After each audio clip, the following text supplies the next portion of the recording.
हल्की फुल्की, जैसे नजमी साहब ने कहा कि मज़ाहिया शायरी करते हैं, तो इस वाले से थोड़ा सा शेयर करूँगा और उनकी मोहब्बतों की नज़र। गल विच गम दा तौ के पाया, गल विच गम दा तौ के पाया, तैनू मिलन दा शौक है पाया। गल विच गम दा तौ के पाया, तैनू मिलन दा शौक है पाया। इन्हां दियां जिवें धड़ा धड़ किताबां ते शेर आ रहे ने, उहदे वाले नाल शेर ते शेर किवें ना होवन, शेर ते शेर किवें ना होवन, सुखनवरी दा ज़ौक़ पाया, सुखनवरी दा ज़ौक़ पाया है। स्पैशली मैं शकील साहब दे हवाले नाल परसों राती ते एक हल्का फुल्का मज़ाहिया कथा।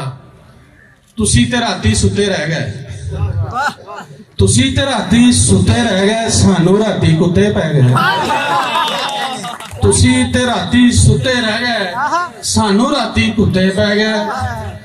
धड़ा धड़ न्याणे होए, कुछ थले कुछ उत्ते पै गए, कुछ थले कुछ उत्ते पै गए। एक होर हल्का फुल्का किताब। कपड़े टौरी शौरी पाके, हूं पिंडां च यही कल्चर है, कपड़े टौरी शौरी पाके, जुत्ती नाल पशौरी पाके। कपड़े टौरी शौरी पाके, जुत्ती नाल पशौरी पाके, तैनू मिलन नू आए हैं सजना, जेब च पैसे चोरी पाके। तैनू मिलन नू आए हैं सजना, जेब च पैसे चोरी पाके। ते एक बेगमां दे हवाले ना घरों घर ये हाल हुंदा वा कि बेगमां जदों घरों कढदियां ने ते दुआवां नाल जदों अंदर वाड़दियां ने ते फिर उन्हां दे हाल होर हुंदे।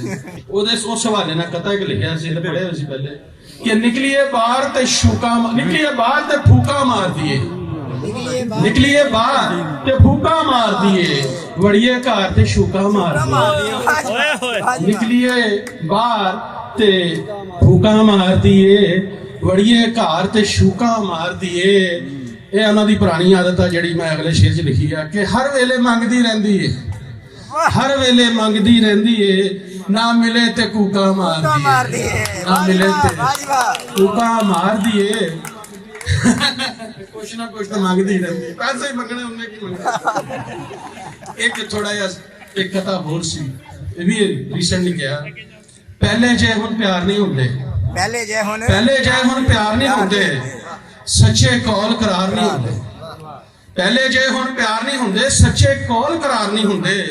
गल्लां बातां सब नाल हुंदियां, गल्लां बातां सब नाल हुंदियां, पर इन्ने बहुते यार नहीं हुंदे, पर इन्ने बहुते यार नहीं हुंदे।